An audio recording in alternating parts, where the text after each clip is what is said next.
It might go to the taxpayer as well. Now, I've gotten different reactions when I suggest that we dare to communicate directly with the taxpayer.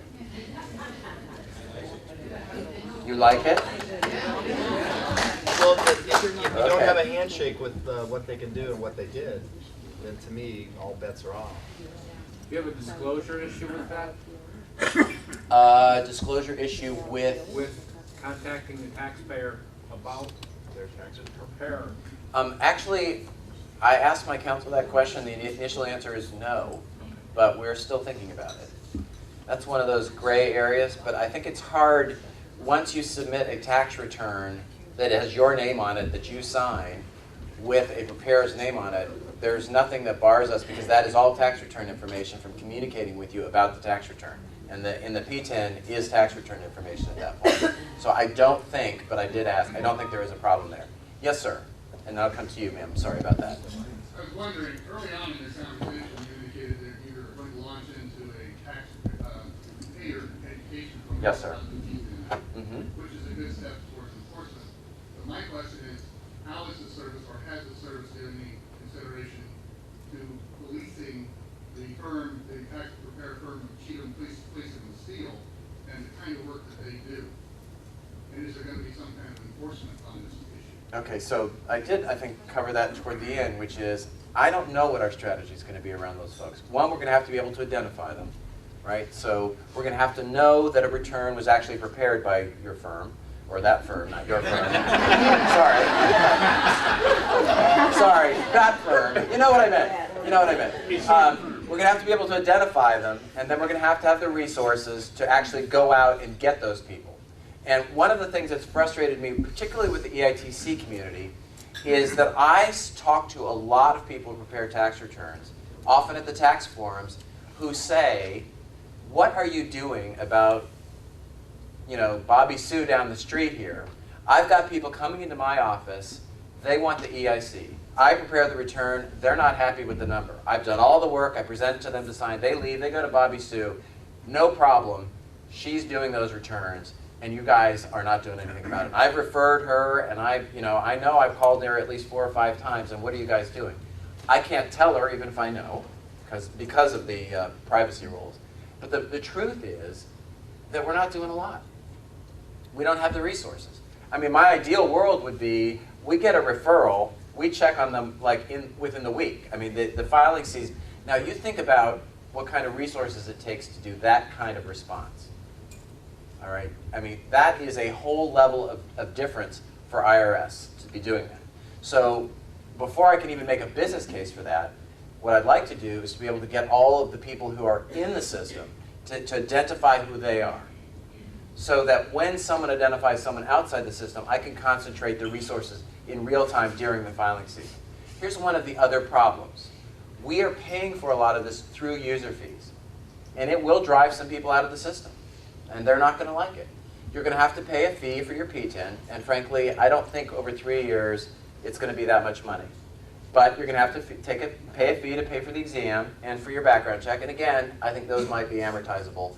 However, you will also have to do 15 hours of continuing education. So we're going to hear from a lot of people that may actually leave the system as a result.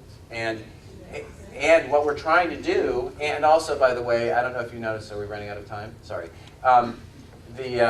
Chase just said they were getting out of the RAL business. Did you see that?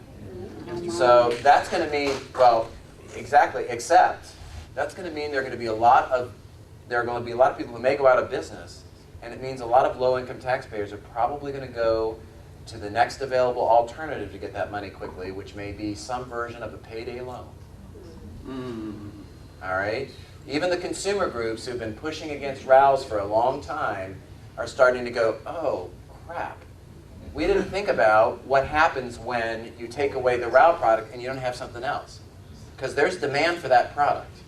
So we're actually a little worried. There were 2 other parts, by the way, to the report, and I'll do one more question, and it's you. Let me just finish those 2 other parts. One was looking at bank settlement products, and we've been looking at them. This development is causing us to look a little harder because we actually are worried about low-income taxpayers who may get sucked into an even worse financial situation as a result. The other was tax software, where we're looking at basically security issues around software and how they're managed. So anyway, yes, ma'am. I'm sorry. You get the last question. I'd like to revisit the education the issue a little bit. I saw the two categories of tests that you have. It only addresses the 1040s and the 1041s. Right. How about the person who has been preparing tax returns for 40 years, knows corporations, knows partnerships, and where are we in the regulation process about that? And are you saying then that if they have to pass those two tests, and even at that level, they cannot prepare more than 1040s and 1041s? Okay, so two things. One is we have a third test on the horizon, which would be an 1120. But if we don't have the test available, Well, you can't regulate. absolutely. Well, we're not going to say anything. So if we don't have a test that attends to your particular return, take the basic exam, and it'll cover whatever. But if we create an exam specific to a class of returns, at that point we'd be doing the enforcement, but not until then, because there's no way we do that. Does that make So sense? people can pass those first two exams, and they can still do the corporations and the partnerships. For the time being, until we get the 1120, that's right. That's right. And here's my last point is, I probably could come up with 15 different exams. All right? I just don't think that's administrable, and it certainly isn't administrable in the short term. The problem is, at what level do you draw the line? Is it basic competency? At what point does buyer beware come into the equation when you're making X amount of money and you've got a business of this size? When is it your responsibility rather than the IRS to ensure some basic level of competency?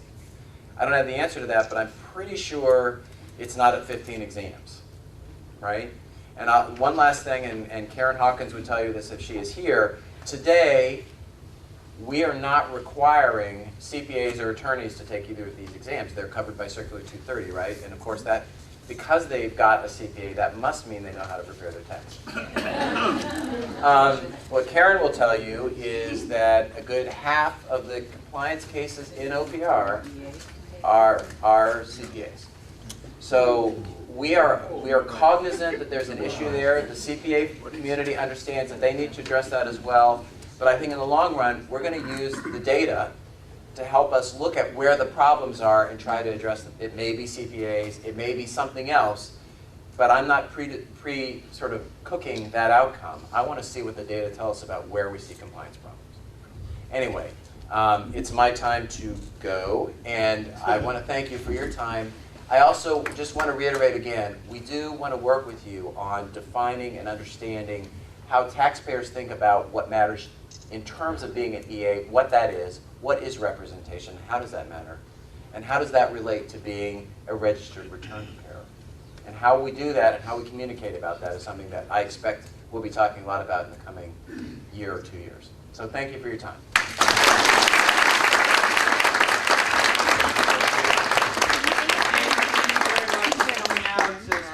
This afternoon. It's been a wealth of information that you shared with the members here. This is our leadership, and so that will allow them to go back home and share the gospel. Once again, thank you very much.